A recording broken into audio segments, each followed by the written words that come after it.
السلام عليكم ورحمة الله وبركاته. الحمد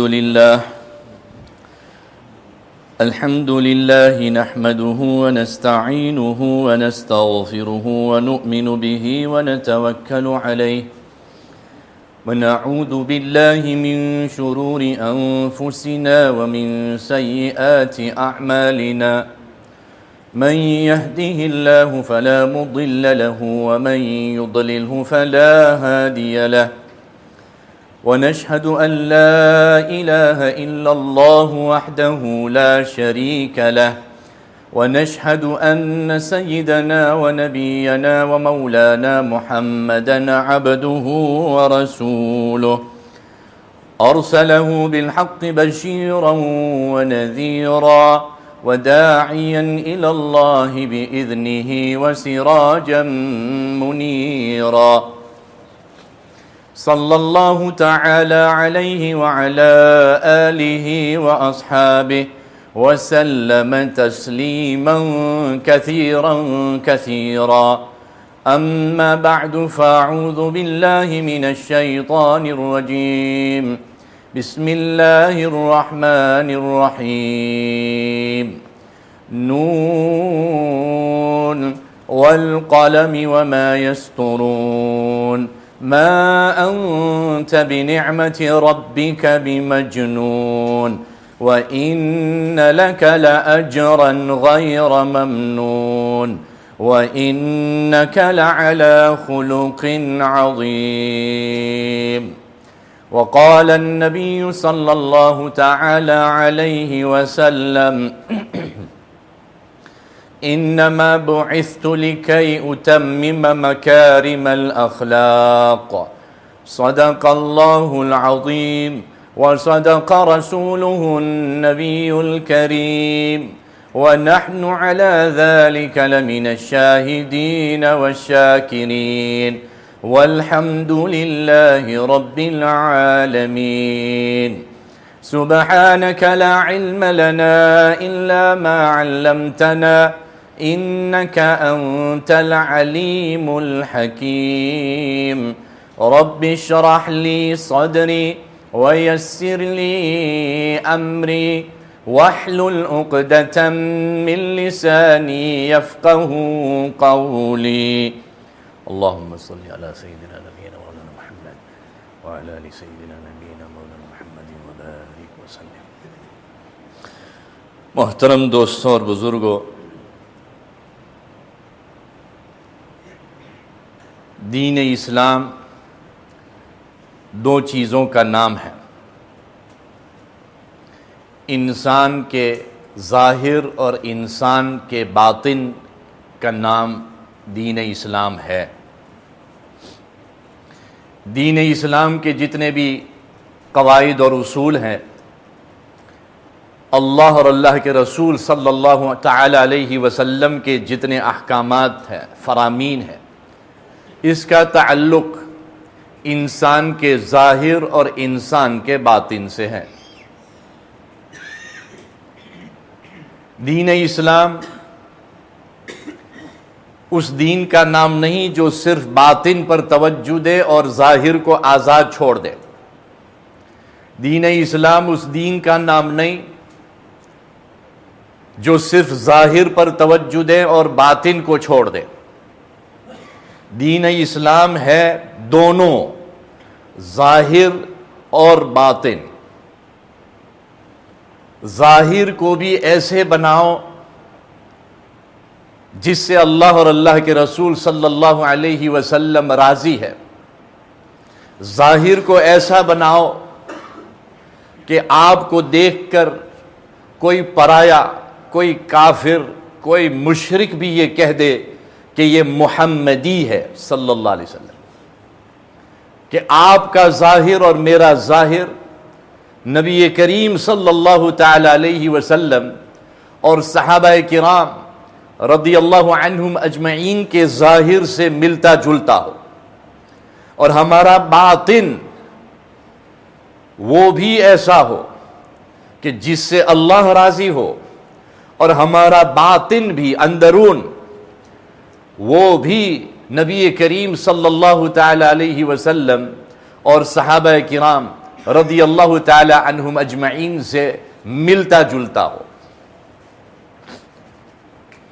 ان دو چیزوں کو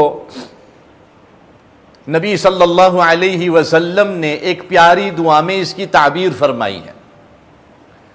جب ہم آئینے میں دیکھتے ہیں تو آئینے میں دیکھ کر ہم ایک دعا پڑھتے ہیں، جو دعا نبی صلی اللہ علیہ وسلم نے سکھلائی ہے۔ آپ بھی پڑھتے ہوں گے، پڑھنی چاہیے، سیکھنی چاہیے، سکھانی چاہیے۔ نبی صلی اللہ علیہ وسلم نے فرمایا کہ آئینے میں دیکھو تو اپنا چہرہ دیکھ کر یہ دعا پڑھو، اللہم انت حسنت خلقی فحسن خلقی۔ یہاں دو الفاظ ہیں، خلق اور خلق۔ دین اسلام کے 5 شعبے ہیں: عقائد، ایمانیات، عبادات، معاملات، آپس کی لین دین، معاشرت، آپس کا رہن سہن، اور اخیر میں ہے اخلاق۔ حسن اخلاق یہ فرض ہیں، فرض عین ہے۔ جیسے نماز فرض ہے، حسن اخلاق بھی۔ بھائی پانی کی بوتلیں بھی یہاں رکھ دی ہے، پانی رکھو ساتھ میں، پانی کا گھونٹ لو اور جواب دو تاکہ آپ کا منہ سوکھ نہ جائے۔ جیسے نماز فرض عین ہے، حسن اخلاق بھی فرض عین ہے۔ جیسے ہم نماز کی پابندی کرتے ہیں، اذان سن کر، وقت دیکھ کر دل دماغ نماز کی تیاری میں مشغول ہو جاتا ہے آٹومیٹک، یہ مومن کی علامت ہے۔ اسی طریقے سے مومن ہر وقت اپنے اخلاق کی بھی فکر کرتا ہے، اس لیے کہ نماز جتنا فرض ہے اتنا ہی فرض حسن اخلاق بھی ہے۔ ہمارا مضمون تربیت کے متعلق چل رہا ہے اور حسن اخلاق کا تعلق تربیت سے ہے۔ حضرت عمر رضی اللہ تعالی عنہ نے جو بات بیان فرمائی تھی کہ ایک باپ اور ایک ماں اولاد کی تربیت میں، باپ کو حضرت عمر رضی اللہ تعالیٰ عنہ نے یہ فرمایا کہ بچوں کا عالم، بچوں کی زندگی 3 مرحلوں سے گزرتی ہے۔ پہلے 7 سال کھیل کود کے ہیں، دوسرے 7 سال تعلیم و تربیت کے ہیں، تیسرے 7 سال صحبت کے ہیں۔ کھیل کود، تعلیم و تربیت، صحبت۔ پہلے جو 7 سال ہے بچے کے کھیل کود کے، اس کا مطلب یہ ہے کہ کھیلتے کھیلتے، کودتے کودتے بچہ اللہ کی ذات کو پہچاننا سیکھے گا۔ کھیلتے کھیلتے، کودتے کودتے نبی صلی اللہ علیہ وسلم کی محبت کے لیے وہ فدا ہونا سیکھے گا۔ 7 سال سے کم بچے کو بٹھا کر کے اس کے دل دماغ میں پڑھا کر، سمجھا کر ٹھوسنے کی کوشش کریں گے تو یہ اتنا جذب نہیں کرے گا جتنا وہ کھیل کود میں کھیلتے کھیلتے، کودتے کودتے اللہ کا نام لیتے ہیں۔ آپ نے دیکھا ہوگا جس گھرانے میں اللہ اور اللہ کے رسول کی تعلیم زندہ ہے، جس گھرانے میں اپنی اور اولاد کی تربیت کی فکر ہے، وہاں بچے کھیلتے کھیلتے بھی اللہ کا نام لیتے ہیں، کھیلتے کھیلتے بھی قرآن شریف کی آیت پڑھتے ہیں، کھیلتے کھیلتے بھی نبی صلی اللہ علیہ وسلم پر درود پڑھتے ہیں۔ تو 7 سال کھیل کود میں ان کے دل دماغ میں اللہ اور اللہ کے رسول کی محبت بھر دو۔ پھر آتے ہیں 7 سال۔ یہ دوسرا مرحلہ 7 سال کا وہ ہے کہ جس میں تعلیم اور تربیت کے ذریعے سے ان کے دل دماغ میں اللہ اللہ کے رسول کی محبت بھر دو، ان کے ظاہر پر محنت شروع کر دو، باطن پر بھی محنت شروع کر دو۔ پہلے 7 سال میں بھی بچہ 7 سال کا ہے، وہ بے گناہ ہے، اس کا کوئی حساب کتاب نہیں، لیکن ماں باپ تو 7 سال کے نہیں ہے. ماں باپ کو تو حساب دینا ہے, ماں باپ کی تو ذمہ داری ہے. تو دین اسلام یہ کہتا ہے کہ 7 سال کی عمر میں جب بچہ کھیل رہا ہے, کود رہا ہے, اس وقت بھی اس کا ظاہر اللہ اور اللہ کے رسول صلی اللہ علیہ وسلم کو خوش کرے ایسا بناؤ. اس زمانے کے اعتبار سے مسئلہ ہے. بچوں کو, گرمی کا موسم ہے, بچوں کو ننگا نہ رکھو, بچوں کو ننگا نہ رکھو. بچہ تو معصوم ہے, اس کو کوئی جواب دینا نہیں ہے. ماں باپ تو ذمہ دار ہے. کم از کم اتنا لباس پہناؤ کہ ان کا سطر ڈھانپا رہے.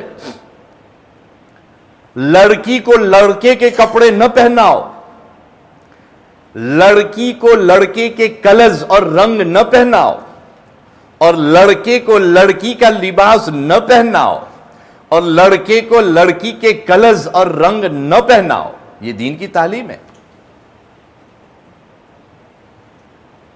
آپ یہ سوچتے ہوں گے کہ بچے پر کوئی سوال جواب نہیں ہے, اس کے باوجود یہ تعلیم کیوں ہے؟ جواب اس کا یہی ہے کہ بچے کا کوئی حساب کتاب نہیں, لیکن ماں باپ کا تو ہے. ماں باپ کو اللہ کے یہاں جواب دینا ہے کہ آپ کے گود میں ہم نے جو امانت رکھی تھی, اس امانت کو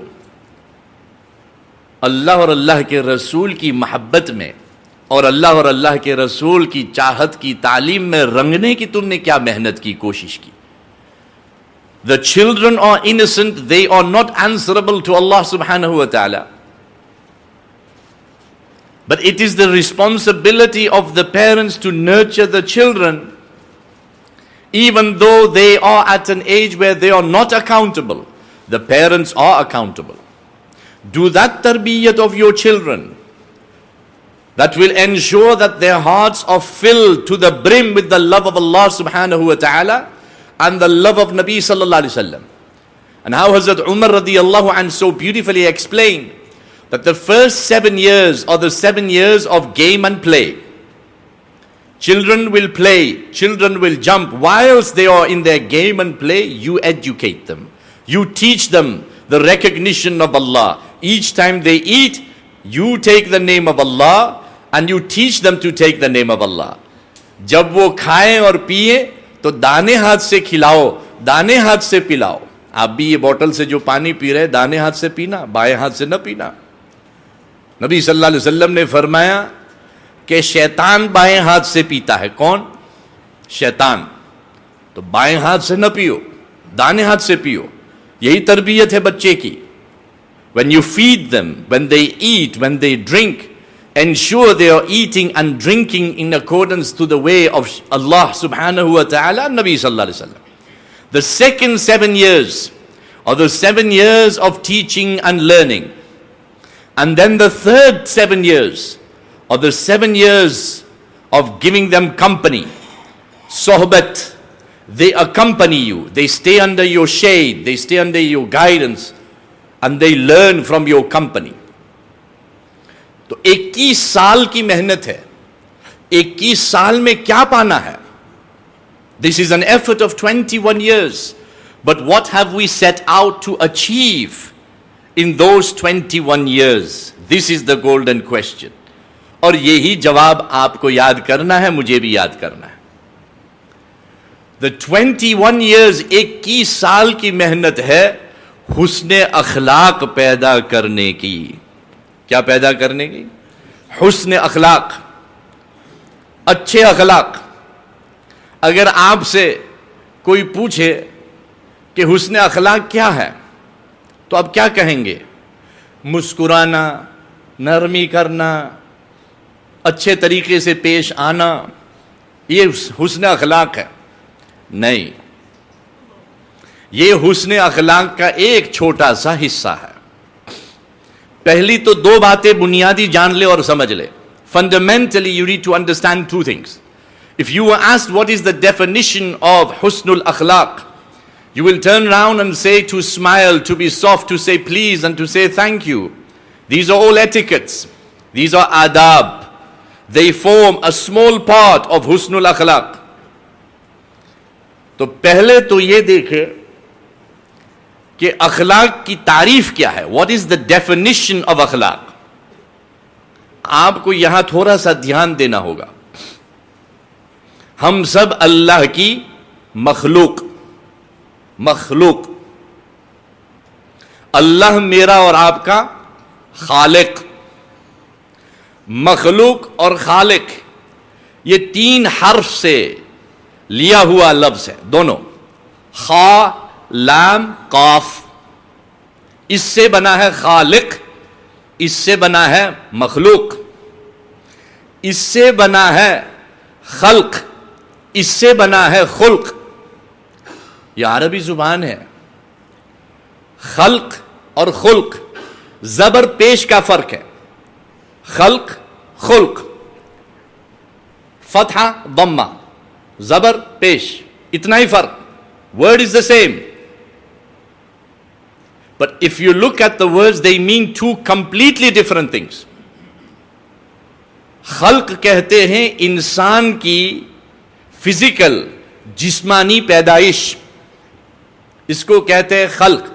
تو فرمایا اللہم انت حسنت خلقی, اے اللہ آپ نے میری ظاہری خلقت کو, میری ظاہری فزیکل پیدائش کو بہت خوبصورت بنایا ہے.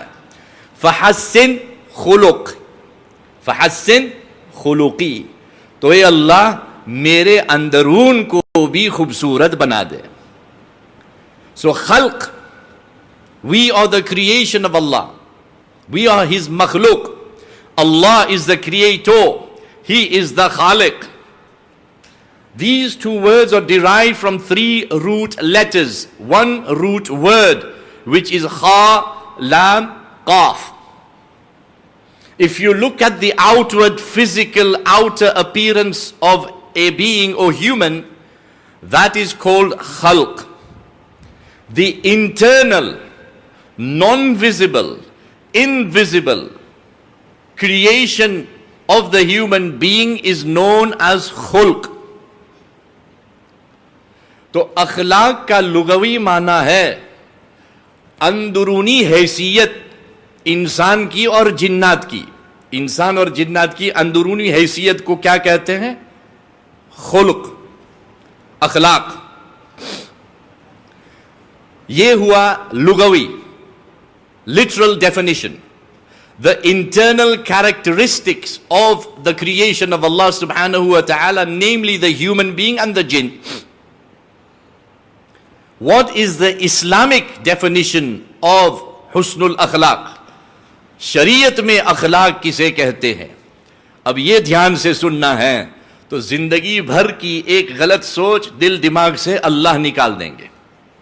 شریعت کہتی ہے حسن اخلاق کو کہ بغیر کوئی زیادہ محنت کیے ہوئے, اور یہ حضرت مولانا اشرف علی تھانوی رحمۃ اللہ علیہ کی تعریف ہے, بغیر کوئی زیادہ محنت کیے ہوئے آٹومیٹک انسان کا اندرون ایسا بنے کہ اس کا اندرون ایسا ہو کہ جس سے اللہ اور اللہ کے رسول صلی اللہ علیہ وسلم راضی ہو, اور اس کا اندرون نبی صلی اللہ علیہ وسلم کے اندرون سے ملتا جلتا ہو. So the Islamic definition of character, husnul akhlaq, good character, is automatically a person's inside is such that the person's internal being represents, behaves in a manner in which he pleases Allah subhanahu wa ta'ala, and automatically his internal being is like the being of Nabi Kareem sallallahu alayhi wa sallam. تو حسن الاخلاق کا معنی یہ ہے کہ جیسے نماز کا وقت ہوتا ہے تو ہم لوگ وضو کرتے ہیں, مسجد کے لیے نکلتے ہیں, مسجد آتے ہیں, نماز کے لیے کھڑے ہوتے ہیں, یہ سب ظاہری تیاری ہے نماز کی. اسی طریقے سے اندرون کی بھی تیاری ہے. اعضاء نے تو تیاری کر دی, اب روح کو بھی تیاری کرنی ہے. وہ یہ ہے کہ نماز کا وقت آ جائے تو اندر میں بے چینی شروع ہو جائے, دل میں شوق پیدا ہو جائے, اللہ کی محبت بڑھ آئے, کہ اب مجھے میرے اللہ سے ملنے کا وقت آیا، اب میں اللہ سے ملوں گا فرض نماز میں، لیکن فرض نماز میں اللہ سے ملوں اس سے پہلے میں اپنے آپ کو تیار کر دوں، کچھ نوافل ادا کر دوں، کچھ سنن ادا کر دوں، تو تاکہ فرض میں میرا دل اللہ کے ساتھ جمع رہے، اس کے لیے سنت کے ذریعے سے میں اپنے آپ کو اللہ کے ساتھ جوڑنے کے لیے تیار کر دوں. This is the definition of husnul akhlaq, where automatically a person, without really exercising effort, becomes such that his internal being is in accordance to what Allah desires. So he doesn't harbor envy, jealousy, hatred. All of these ailments of the heart are absent from his heart because his akhlaq have reached that level what Nabi Kareem sallallahu alayhi wasallam has taught. Today, my dear respected brothers and sisters in Deen, the biggest downfall of this ummah is we have moved away from husnul akhlaq. Firstly, we have misinformed ourselves. We have misunderstood. We are not aware of the correct definition of husnul akhlaq. And secondly, if we don't know the definition of husnul akhlaq, how are we going to make an effort of living a life of husnul akhlaq? آج یہ جتنے جھگڑے ہیں، جتنی تکلیف ہے، پریشانی ہے امت کی، یہ حسن الاخلاق سے دوری کی وجہ سے ہے. حقوق العباد میں جو امت کی طرف سے کوتاہیاں ہو رہی ہے، میں اور آپ کر رہے ہیں، یہ کوتاہیاں اسی وجہ سے ہے کہ ہم نے حسن الاخلاق کو سمجھا نہیں ہے. ہم یہ سمجھتے ہیں کہ میں 5 وقت کی نماز پڑھتا ہوں، روزانہ 3 گھنٹے تلاوت میں گزار رہا ہوں، میں تہجد پڑھتا ہوں تو میں دیندار ہوں. ہرگز نہیں. دیندار وہ ہے جس کے عقائد صحیح ہو، ایمانیات میں وہ مضبوط ہو، اس کی عبادات میں اچھی پابندی ہو سنت کے مطابق، اس کے معاملات شریعت کے مطابق، اس کی معاشرت اچھی ہو، اور اخلاق نبی کریم صلی اللہ علیہ وسلم والے ہو. انک لعلی خلق عظیم. Today we think, I perform my salah, I earn halal, I perform tahajjud, qiyamul layl, I recite some Quran, I am a pious person. I'm sorry, you're not. You can only class yourself as pious and Allah fearing if you are making progress in all 5 faculties. Some people think I am punctual with my salah, my recitation of the Quran, I am pious. But yet if you look at their muamalat, they deal in haram. They deal in usury, interest, سود. اللہ اور اللہ کا رسول کا دشمن ہے. اللہ اور اللہ کے رسول کا دشمن کب متقی بن سکتا ہے؟ اللہ اور اللہ کے رسول کا دشمن کبھی متقی بن سکتا ہے؟ Can the enemy of Allah and His Rasul ever be a pious person? Answer, no. If Allah says in the Quran, that person who takes and who gives interest, he is my enemy, and he is the enemy of my Rasul, they can bring heaven and earth. They can never become pious. They can never become the friend of Allah unless they leave interest and usury, make tawbah, and they clean their affairs, muamalat. نماز تو 5 وقت کی ہے، تہجد بھی پڑھتا ہے، قرآن تو چھوڑتا نہیں، لیکن سودی ہے. سودی کبھی اللہ کا دوست نہیں بن سکتا. سودی ہمیشہ اللہ کا دشمن ہی رہے گا. قرآن لے کر مر جائے. کیا لے کر مر جائے؟ قرآن لے کر مر جائے. کعبۃ اللہ کے سامنے مر جائے. کس کے سامنے؟ کعبۃ اللہ کے سامنے بھی مر جائے، لیکن وہ اللہ کا دشمن ہو کر ہی مرے گا، اللہ کا دوست بن کر نہیں مرے گا. کیوں؟ یہ کس کا اعلان ہے؟ اللہ کا. تو معاملات، معاشرت، نماز کی پابندی بھی ہے، قرآن بھی پڑھتا ہے، سب کچھ کرتا ہے، لیکن ماں باپ کے ساتھ معاملہ ٹھیک نہیں ہے.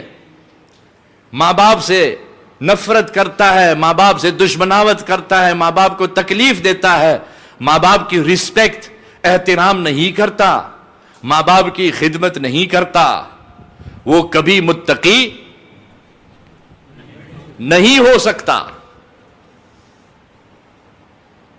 اخلاق، جب تک کہ اندر کا دل قرآن اور سنت کے مطابق نہ ہو، وہ آدمی بھی کبھی متقی اللہ کا دوست نہیں ہو سکتا۔ اللہ کا دوست بننے کے لیے یہ پانچوں شعبوں میں کامیابی چاہیے۔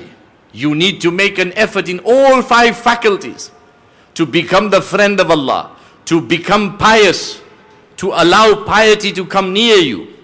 And this is the purpose of the 21 years of nurturing of our children. By the time they turn 21, they should become pious, muttaqi, Allah fearing. They know, they've learned, interest is filth, interest is haram. A person who gives and takes interest, a person who builds his empire and his businesses on interest is the enemy of Allah, even though he dies in front of the Ka'batullah.